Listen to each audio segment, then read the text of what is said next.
So thankful for this opportunity to be able to share. Jake, that was a great lead-in because I was trying to decide how I would begin this sharing, and the first thing that came to my mind was history. You know, history is really his story, telling his story, and what's really amazing as we share history as it involves us is when God intersects our story, and he begins to lead, and we begin to follow. And so that's what this is all about. I'll start at the beginning. You know, my parents were both born in Ukraine, in the country of Ukraine.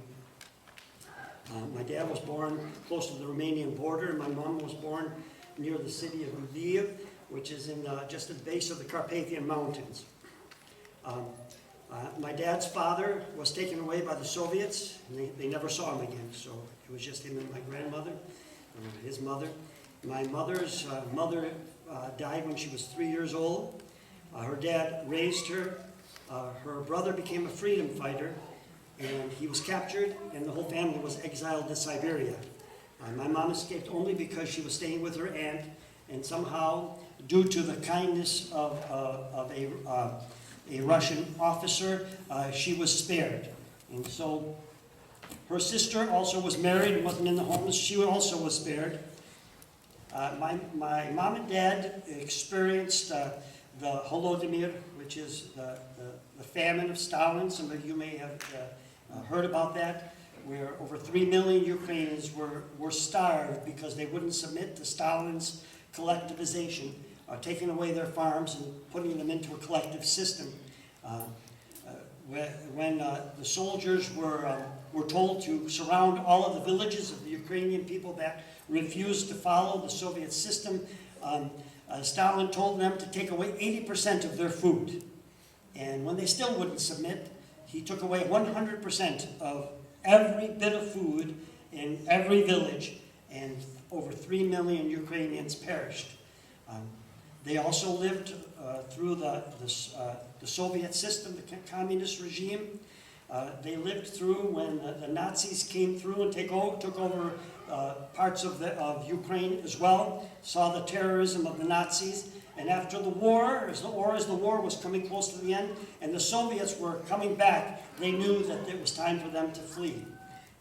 My grandmother and my dad fled to Salzburg, Austria, where they found an internment camp there that was supported by Eleanor Roosevelt here. My father finished his education in Salzburg, Austria. My mother fled with her sister and her husband. Her sister had a little baby in tow. She was pregnant, and as they were fleeing, her husband was arrested by the Nazis and sent to a concentration camp, so it was just the two of them. My mother's sister was about 7 or 8 years older than her, and my mother was about 16 years old. And her sister had her second baby in Czechoslovakia. They continued by hook and by crook to make it westward, and made it also into Salzburg, Austria. My mother tells the story that they had bartered for a horse and a wagon for the last trek of the journey, and the horse and wagon made it just to the gates of Salzburg, and the horse died. And my mother also finished her education there. My mother's sister's husband did escape from that concentration camp and met up with his wife, my mother's sister, in Salzburg. And so they were there a number of years. My mother and my dad, they met each other and they dated. But when it came time for them to immigrate to America, my father and my grandmother had visas to come to America. They had a sponsor here in Little Falls, New York. My mother was sort of having to make a decision because her sister had immigration visa to Canada because her husband had relatives in Canada. And so my father was ready to leave, and he said to my mother, who he was dating, he said, "Well, we may never see each other again unless you marry me." So my mother got thinking, well, I could go to Canada, but they have a family already. Or I could come to America and perhaps start my own family. And so they married in Salzburg, Austria, and made it to Little Falls, New York, where a few years later I was born. They came here in 1949. I was born in 1952. They had a very strong love for their country, Ukraine. And when they moved from Little Falls to Utica, there was a congregation there, and they felt that it was very important that I retain the Ukrainian language. Well, that didn't go over too good with a young fellow that went to school Monday through Friday, and now Saturday he has to go to school too. I'd rather have been playing football, watching cartoons, or sleeping in. But every Saturday I had to go to Ukrainian school. Well, when I was really young, I didn't fight it at all, but as I got older, I became a little more rebellious and trying to decide, well, what good is this? You know, why would I have to retain the Ukrainian language? We're in America, everybody speaks English. In fact, you know what? When I went to kindergarten, I knew only Ukrainian. I had to learn English in kindergarten. And so, as I became old enough to rebel enough to refuse to go, I did so. And years went by. I didn't serve the Lord for many of my teen years, but in 1974, I became a Christian.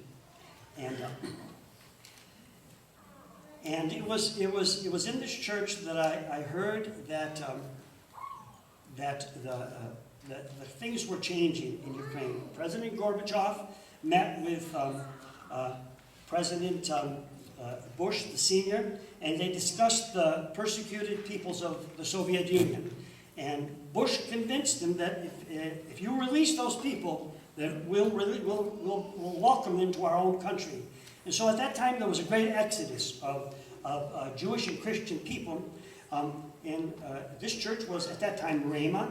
And a small group of people thought, well, let's see if we can sponsor some of those people, because the government is sponsoring them, but if their money runs out, these people who we've been praying for, who have been sent to concentration camps and to Siberia because of simple things like having a Bible or meeting in a church or sending their children to church, they may get stuck there.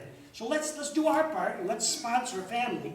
So a small group of people here, some that are right here in the congregation today, decided that let's do our part. Let's sponsor a family. They went through all the paperwork, and as they were doing that, they realized that, boy, we're a little bit in over our heads. Here we don't know the language or the culture, but there is somebody in the community that speaks Ukrainian. And that was me. And so I was very much a part of a different congregation. They released me to come here, and so started a great saga and a journey that I never ever expected in my life. We began the planning process. I remember the very day when we took a bus to pick the people up, and they came here. And I began to translate for them. In fact, the very first night that we housed them, our goal here was to provide for them for a period of time, but then eventually to get them to so that they can stand on their own 2 feet and be independent, because they were hardworking people. We didn't want them to be dependent upon the government if not necessary.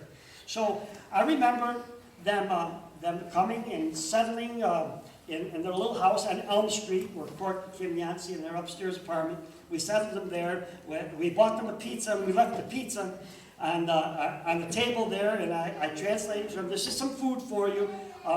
I know that a lot of people want to talk to you and want to interact with you, but you're tired. We'll let you rest. We'll come in the morning. So I came the very next morning, early in the morning, and there sat that box of pizza. And I opened it up, and it still was untouched. And I got saying, I said, didn't you eat anything last night? They says, no, we opened the box. It scared us to death. We didn't know what it was. I guess I never thought of, although they became very, very fond of pizza, and some of them actually got jobs at the pizzeria down the road. But I remember every night I would leave work, and I would go up into their apartment, and I would translate for them. I would translate all the paperwork for them. During the days when I had time off, I would take the kids to the schools. I would do their paperwork for their doctors and their immunizations and all that. It became a full-time job. I remember one night, it was very, very dark, and there was frost on the steps coming down. There was big, long steps coming down from the apartment where they lived. And there was it's like a little moonbeam that was shining onto the steps, and I stopped dead in my tracks. And something spoke to me and said that you are in the center of God's will.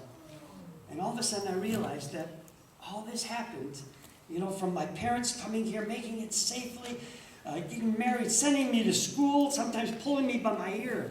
That was all in God's plan. That God knew from this very moment that I would be needed to translate for these people. And so I began to translate here and in Watertown and in Utica. I was even asked to translate at a Billy Graham crusade in Albany, New York when he came there. Figuring that this is my destiny. This is what I will be doing. And then a prophet came.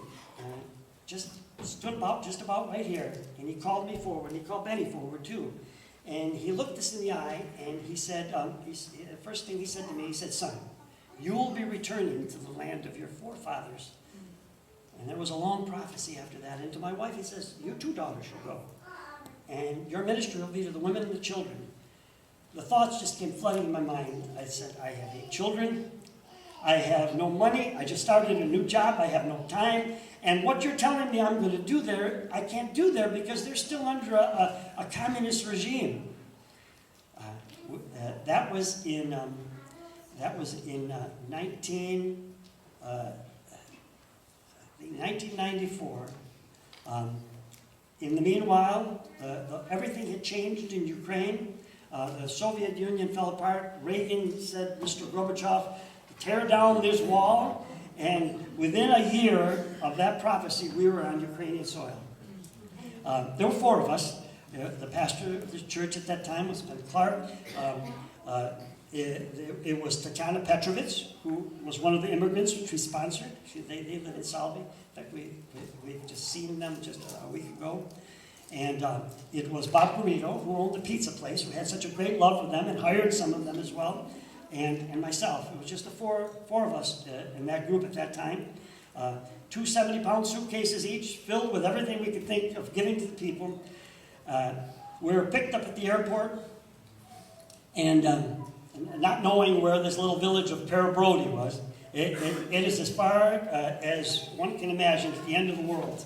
It actually was in the northwestern part of Ukraine, very close to the border of Belarus. And the guys that picked us up thought I said Brody, because that's a city in Ukraine, isn't it? Brody? Yeah, Brody. They thought I said Brody, which is a big city, easy to get to, better roads to get to. And then we realized they were going the wrong way. And they says, is this taking us to Brody? And they says, I thought you said Brody. And so here we went to Parabrody, some of the worst roads you could ever imagine. This is a major highway. Any potholes you experience here are nothing compared to where they took us to Parabrody. And these guys had this Mercedes van that we paid to pick us up and take us into the village. And when we got to the village, well, actually halfway there, I thought they were going to definitely tell us, all right, out. Take your suitcases with you. We're not going any farther. Because they were so worried that we're going to wreck their van on those roads. When we got to Parabrody, the people are waiting there and waving. They knew that we were coming, and here's sort of a creek, between a creek and a river that flows between the road we were on, which was terrible as it is, and the village of Parabrody. And the village people say, "Yeah, you got to cross the water to get to the village." And the guy said, "Listen, we've taken you this far, but we are not going to take that man across the river." And so, but they convinced them, and we drove across that river with their van. And thus started our ministry. And so we gave out our 70-pound suitcases. We even gave out some of the clothes that were on us at that time. And on the way back, Pat came to me in the plane and he says, "Bo, we were able to do so much with so little, with just what was in our suitcases. It would be a sin for us not to return." And from that point on, we traveled there twice a year. We traveled there 25 different times, and amazing things we saw. We would call ourselves the circus that can come into town, because it's a pastor's dream. Wherever you go, people surround you immediately. You've got a congregation in a second. A piece of paper, which is a tract, is the most valuable thing that they have sometimes in the house. They would just cherish it and hold on to it. Here in America, they would have just thrown it right away. They cherished it. Sometimes would start reading it before you even left. We gave out thousands and thousands of little booklets that explain in their language the way to God. Elton is here, so I'll share this a little story of when Elton was there, and Nancy was there as well. Nancy still loves me, and I took her across some of the worst tundra. Where are you taking us? One time at one of the services, this lady kept sort of pulling on my shirt. You must come visit my village. You must come visit my village. And I said, well, we're sort of following the leaders of this area. They're taking us to the poorest villages. So we can't just go at our own ease. But she kept asking and asking. It's sort of like the woman that was asking for bread, knocking on the door. The guy finally got tired of her. So I finally said, okay, we have a little bit extra time, we'll go. And so we went, and we went, and we went, and we went. All of a sudden, there's a border. It says, you are now entering Belarus. I said, we just can't go into another country without a visa. She said, oh, they do it all the time. You remember that, Nancy? We got there, they had us kneel on the ground, and she laid her hands on us, and she said that prophets foretold that Americans were coming to their village. When the country first opened up for Christians to travel from America, we were told this story by the directors of a Bible Institute that there were American pastors from Europe, and also Ukrainian pastors, something that had been unheard of and undreamed of. This was the underground church, let alone gathering together in a building together without fear of being arrested. But then Americans being the midst, American Christians, that they just felt that God had put jewels in their midst. But they couldn't talk to each other. So all of a sudden, one man said, hallelujah! A Ukrainian man said, Amen! And all of a sudden, another guy said, hallelujah! And another one said, Amen! And that's the way they communicated for quite some time, just sharing the love that they had, that God had put them together as the body of Christ after all that they had been under the Soviet regime. So then anyway, we came into one village, and Elton is preaching, and we pulled up with our van, and just like always, there's a huge congregation of people came around us. And so Elton thought, well, what do you do when you have a congregation? You preach. So we preached a message. But then, as he's preaching, down the road, we could see in the distance are a bunch of cows. In that part of Ukraine, they didn't have pastures that were fenced in like we do here. There was an appointed shepherd every day. You were the shepherd of all of the cows of everybody. Everybody had one cow. So you took care of those cows for the day. The next day, somebody else took the turn. So that there was always one person spending an entire day watching the cows so they didn't go astray. And at night, they all came back. The shepherd would take them down the roads, and the cows would know just when to turn in. And so we're watching them, and they're turning in to the right, and they're turning into the left. But still quite a few of them coming towards us. And so Elton looks, and he sees those cows coming towards him, and he says, wow, this is the first time I've had the opportunity to preach till the cows come home. You remember that? Sometimes we would have two vans. We had a nurse with us. One van would take care of medical needs. People would come line up, and she would share medicine, pray with them. And in the other van, there was preaching going on. And so it was wonderful because many, many people were being reached, and quite easily. The hardest services were to go into the Christian congregations because you sort of had to fit into that. I had a good time preaching on the streets, and just sharing in the streets. And we would give out everything we had in our suitcases. Somebody would need shoes, and somebody else would need aspirin or Tylenol or something like that. And every time we would give something to somebody, we'd always say, "Podarunok від Бога," gift from God. And give them a tract. So each person was given their physical needs, but also we were ministering to their spiritual needs. So that has some experiences too that you would like to share.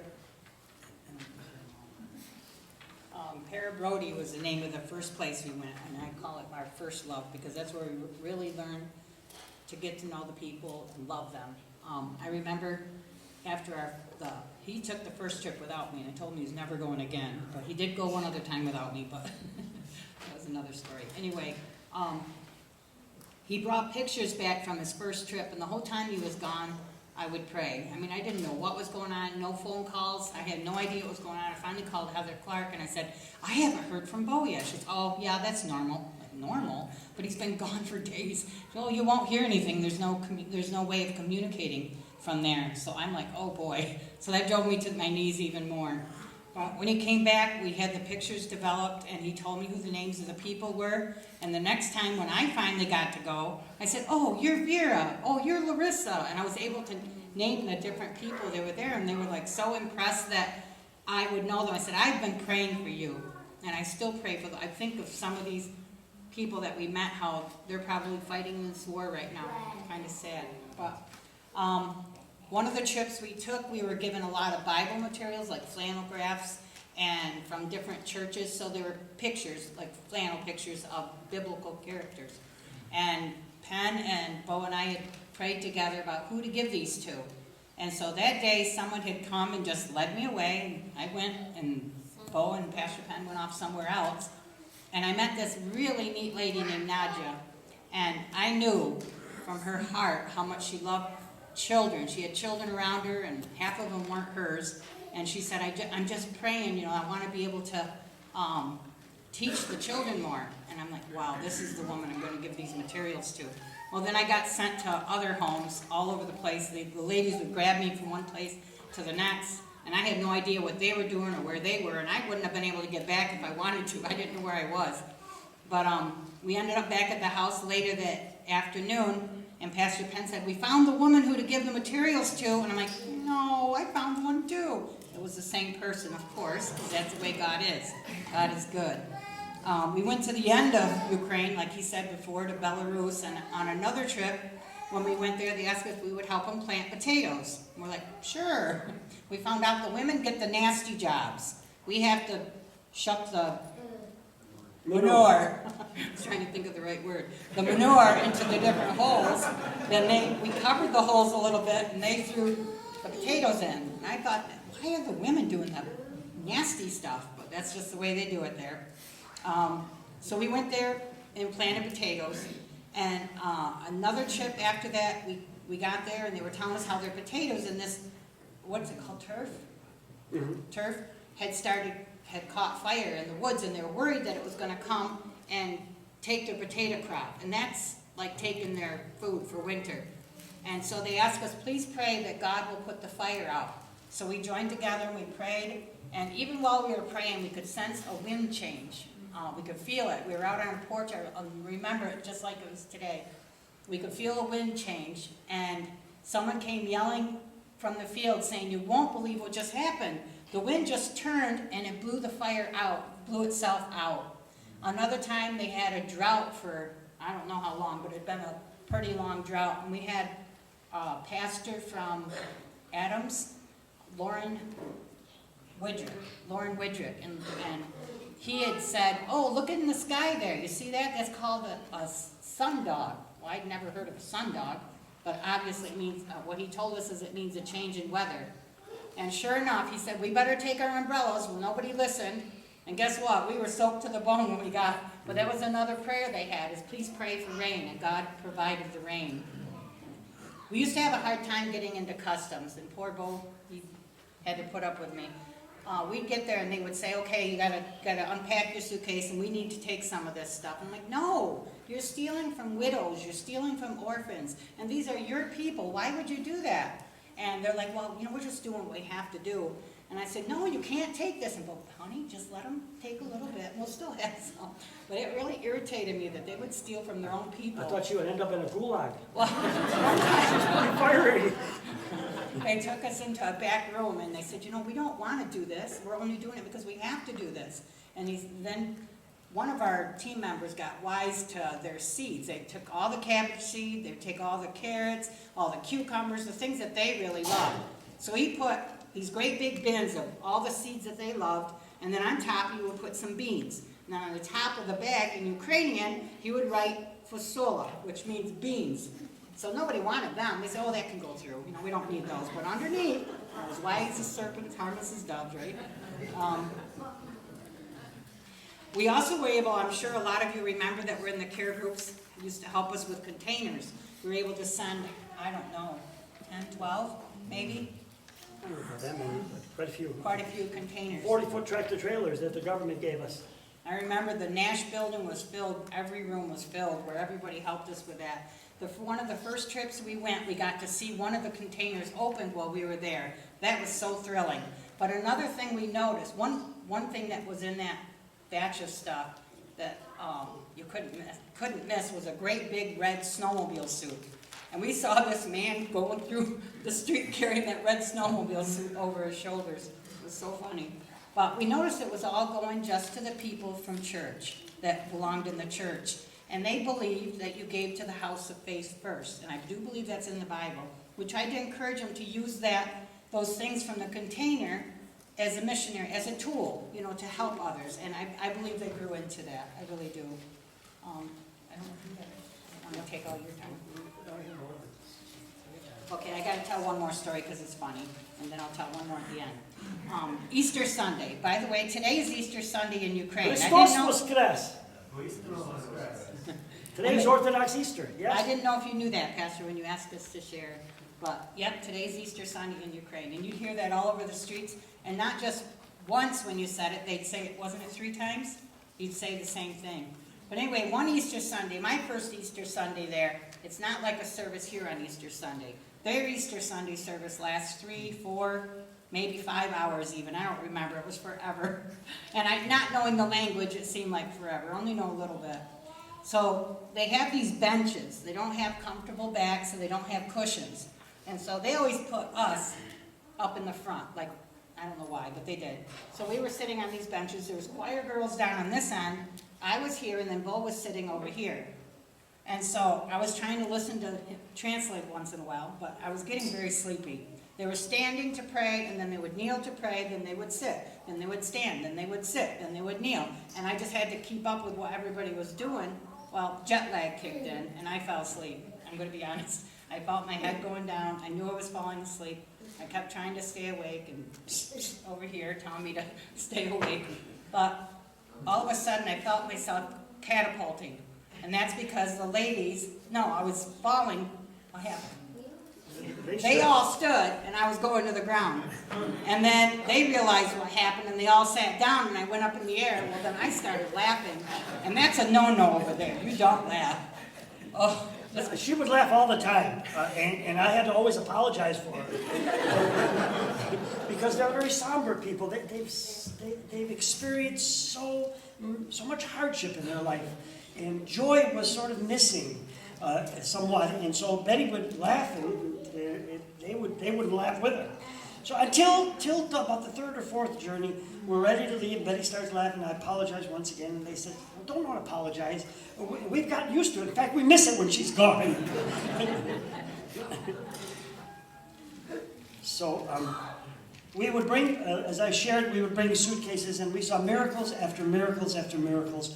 One time when Doc Harney went with us, he had a very generous offering from a lot of the drug representatives. And so he had enough to fill 2 70-pound suitcases, all with state-of-the-art medicine. Probably better medicine in his suitcase than the main hospital in that part of Ukraine. And so I said, Sean, look, let's just divide it. Because if we divide it and they confiscate a little bit of it, it's just too precious to lose. And he said, no, I'm the doctor, and I'm just going to believe God. I'm going to put it in my suitcases. And so here we are at customs. It was always a real nerve-wracking thing at customs. They're very brisk and very to the point, and sometimes dishonest. And so I would stay by and translate for the group. Sometimes our group would be 25 people. And so there was 3 of us, and it happened to be in this one line, and I went first. And the lady made me put my suitcase right down on the counter. She looked through the whole thing. She found one first aid kit. We always put a first aid kit in each of the hockey bags. Of course, we had to carry hockey bags. That was another funny thing. They thought, boy, you don't look like a hockey team.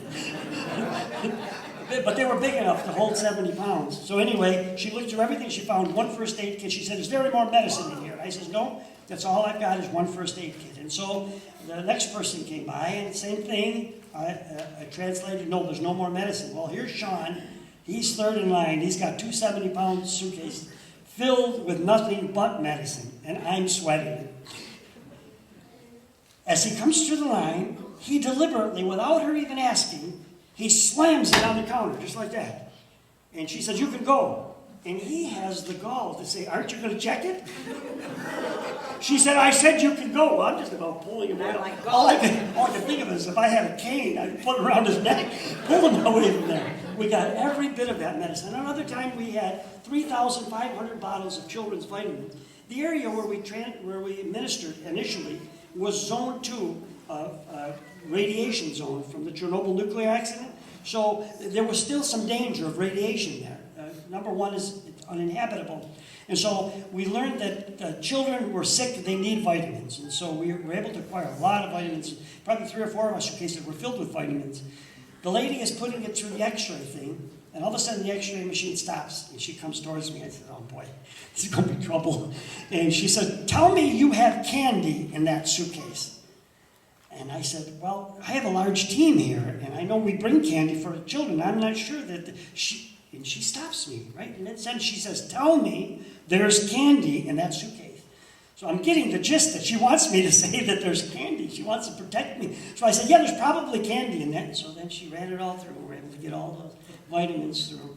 After that, there was candy in every suitcase. Yeah. So anyways, I could speak for hours as far as the miracles we saw. There was one time where a lady that had a child that was born with a very severe disease, was wheelchair bound, couldn't speak. In fact, they told us that she doesn't even understand you, and we were trying to be kind to her. But we realized that even by her eyes, she was responding to us. And we encouraged the children to take her out in a wheelchair and to play with her and encourage her, because she does understand. She can't express herself verbally, but she understands. But anyway, the woman felt great guilt, and the church had a little bit of part in this. She married a man. The church told her not to marry him, and he had later on turned out to be an alcoholic, and she felt the great guilt that God was punishing her for marrying this man. And we shared with her that God doesn't work that way. And as part of our team came and they prophesied, they said, God wants to show you that he loves you, and there'll be a sign waiting for you when you get home. And when she went home, her daughter, who had never stood before in her life, was standing at the window. She came and she testified the next day of that very event, and God set her free. So anyways, let me take you to where we are right now, and tell you a little bit about Ukraine. Ukraine has 41,500,000 people that live in the country. They have experienced bondage and freedom over and over again. They experienced the Soviet collectivization system under Stalin and lived through the famine of 1933. They experienced the Nazis coming through and putting them into bondage, many of them sent to concentration camps. Many of them annihilated and exterminated. Many Jewish people lived in Ukraine as well. At the end of the war, as Russia was collecting all their people, they once again experienced that same bondage. There were people that were taken out of places where they were taken as prisoners under the Nazis. When the Soviets were bringing them back, they put them on transports. And one story that I heard from a man, he says that they put them on these transports, and when they got them across the border, they shot everyone, because they figured they had seen so much freedom, and that they would be troublemakers if they came back into the Soviet Union. And so here we are in 1991. Ukraine gains its independence from the Soviet Union. It becomes its own nation. They're a freedom-loving people, tremendously patriotic. Christianity has influenced Ukraine for 1,000 years. In 983, Christianity came to Ukraine. One of the kings to marry a woman from the east. The father of the woman says, "Well, I can't. My daughter will not marry you because you're pagan. You have to become a Christian." And so he became a Christian, and he forced his whole country into Christianity. Not in the most orthodox way. I heard that he drove some of them into the Dnieper River and forcibly baptized them. But anyways, the influence came then, and as a little bit of a fact, there are more missionaries sent throughout the world from Ukraine than anywhere in all of Europe. Just as another little sideline, when we left that little village, we started going to Trudel, where these two boys are from, Boba in Sorosha. My daughter Tina had such a love for the Ukrainian people. She would come home and she would just cry whenever she would travel with us. And I said, Tina, what's wrong? She says, I love them so much. And so she said, I wish that I could stay there. And so there was an opportunity for her to, we would go twice a year. She would stay when we went, and then when we came back the second time, she would come back with us. That was the deal. And it was during that time that she learned the Ukrainian language, and she met Sorosha. And then Wendy went with us, and she met Volva. And so they're with us right now, and they could tell you many, many stories because they lived in that country. By the way, their little village is called Chudel, and that means miracle. And out of their little village started a great a mission that is now very, very great. Started out from a little building, which we can say that we had a little bit of part of starting that. They bought a building, a larger team came in, and we bought a warehouse, and we bought a van, and then trucks could come from Europe, and our transports could come in, and they could be pulled into there before the customs could then look at them, and they distribute to many of the people that are now working in distributing during this time of war. Sorosha's two brothers live in a bigger city called Rivne. They work for Mission Without Borders, and they are now distributing. In fact, the money that was made from the pierogi thing that we had, that was sent to them, and they were buying stuff and distributing it to the war zone just almost within days of receiving it. So anyways, in 214 was the Orange Revolution. A falsely elected president named Yanukovych was very allied with Russia. He was driven out. People stood almost a whole winter in the city of Kiev and fought while they beat them mercilessly. They had no weapons. But they overcame. A democratically elected president was elected. And then here now in 218, Russia invaded the Donbass and took it over. In that same year, a short while later, they took over Odessa. And so here we are in 2022, February of this year. Russian troops were amassed at the Ukrainian border, and in late February, they actually came across the border and invaded Ukraine. And are fighting to this very day. In fact, today is day 60. At first, the media was saying that this is like David and Goliath. Obviously, they hadn't read in the Bible what happened in that story. But they were saying Ukraine is so small, and Russia has got one of the largest armies in the world. You know, what they were saying is surely, they'll be swallowed up and destroyed. But yet 60 days later, by the grace of God, Ukraine is holding its own. In fact, they're almost at the point of overcoming. At this day, there's such discouragement in the Russian army that they can't say it, but they're close to defeat. But they're mercilessly bombing villages and towns. Just the other day, they bombed Odessa, and a mother and her 3-month-old child was killed.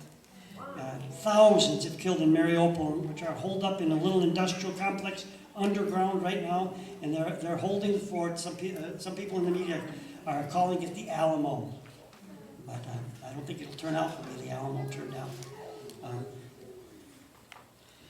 And so here we are once again. We're in the midst of it. We have contacts now. A couple of people that traveled with us, Jim and Lori Sliz.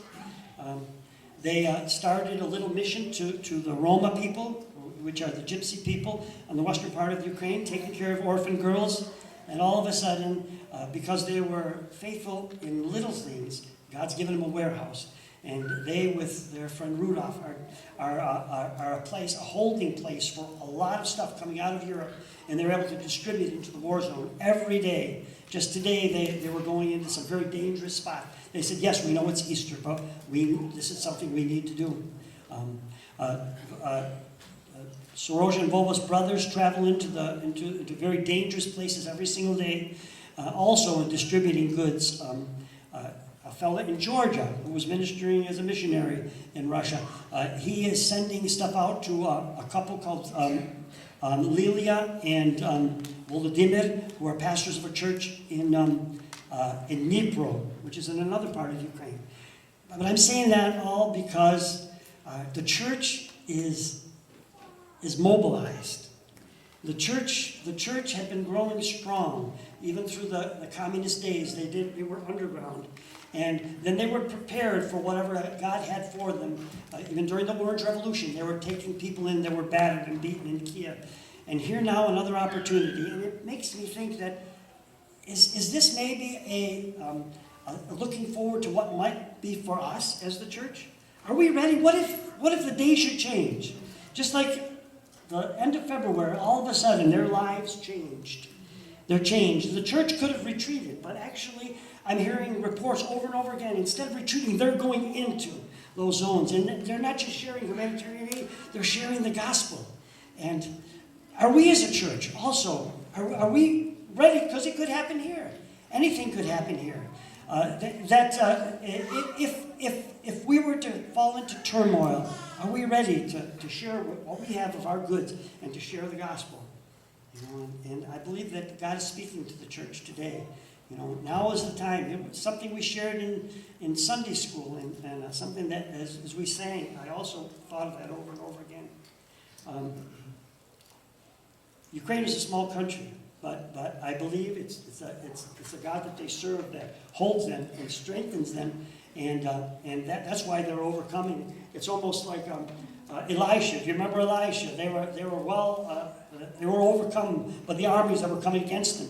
And the servant came to Elisha to tell him the story. And Elisha had God open their eyes, and there were the angels of the Lord were surrounding them. And I believe that that's what's happening in Ukraine today. Boy, I'm missing one paper. Well, Beth, why don't you share one more thing? I'm going to go grab that paper that I must have left behind. The Lord always gave us a scripture for the trips that we took, and on one such trip, He spoke to me that I have need for you to go to the other side. So I knew He meant that I needed to go on this trip, and I'm like, that's fine, I'm more than willing to go. Little did I realize that my father was going to get sick, and he got very sick. And so I decided I wasn't going to go, and my dad said, you have to go. We had a farm stand together where we raised vegetables, and then we would save the money and send it. I would take it on one of our trips to the orphanages. And so on this trip, he says, you have to take that money. I said, well, Bo can take the money. He goes, Betty, you have to go. And I knew that he was right, but I didn't want to go. So I prayed, and I knew that because of what the Lord had spoke, that we needed to go. Is this it? Yeah. And so we went, got to the other side, and I'm looking to see what was so important that I had to be there instead of being home with my dad, who was very sick. Well, Thanksgiving meal, we're sitting around a table, and Kurt Chrisman had went, and he goes, Happy Thanksgiving, everybody! And here we were sitting in front of fish and borscht, and not your traditional Thanksgiving meal. And I heard in my head, I'm taking your father home today. And I'm like, nope, you're just, devil, get behind me. You're trying to discourage me from this trip, and yet part of me knew it was true. So I went out into the other room, and I was sitting there, and this Nadja, the woman that had that loved the children that we gave the materials to, she sat down. She goes, Betty, you were sad. What's going on? And I told her, I said, I think my dad's dying today, going to heaven. And so she prayed with me, and then everywhere we went, I asked them to pray for my dad because I knew he wasn't feeling well, and I just wasn't sure how it was all going to end. And everywhere we went, the women afterwards would come up, and they would hold me, and it felt just like my mom hugging me. I don't know how else to describe it. And then when we got to Germany, because there's no way of calling from there, we called home, and sure enough, on Thanksgiving, my dad had passed. And so I remember thinking, you better show me why I had to be here, and obedience is better than sacrifice. And that's what, the only thing I got, obedience is better than sacrifice. Later I found out it was, I know the Lord spoke to me that it was good because I was sharing in suffering. Even though I didn't want to share in that suffering, I would have much rather been by my dad's bedside. And we got home, and I said, I just wish I could have been here to say goodbye. And he said, oh, Betty, you were in every room. That money that you refused to take to the orphanage, your sisters bought flowers, and they put them in the room wherever my dad was. And he said, I can't believe Betty sent those flowers all the way from Ukraine. But you know, when he calls us, we do what he tells us to do, regardless of what it's going to do to us. Or we have to put our feelings aside and just do what he says and be obedient to that. And I guess that's all. I'd like to read you something that just came on Facebook, and it just really ministered to me because, when we look at the terrible things that are happening in Ukraine, it could be easy to fall into to just the terror of it all and the discouragement, and that 60 days have gone by, and these people are still suffering. Entire villages and towns have been totally destroyed. Thousands have been killed mercilessly, not just soldiers, but people, just people. People living in the streets, somebody carrying a loaf of bread, somebody riding a bicycle, a maternity hospital where a mother was about ready to give birth to a child, and the hospital was bombed. And, it's so easy to just maybe even to get into anger over the whole thing, but yet God has a plan through the whole thing. He will receive glory, and so this came to me and it encouraged me, and I'll read it in Ukrainian first. Скоро весь світ побачить і почує, Україна покликала Бога, і Він визволив її. Soon, the whole world will see and hear that Ukraine called upon God, and He delivered her for His glory. President Zelensky said, God sees everything and answers in such a way that you cannot hide. There's no such bunker where you can hide from God's answer. Even if you destroyed all Ukrainian cathedrals and churches, you will not destroy our faith and our sincere faith in Ukraine and in God. What a president. Could we play this song? It's really neat that Betty talked about being embraced by all those women. This song is about being embraced. And I believe God is embracing those that are suffering in Ukraine today. He's embracing them, and He's driving them to prayer. This song just really touched me as I listened to it this morning.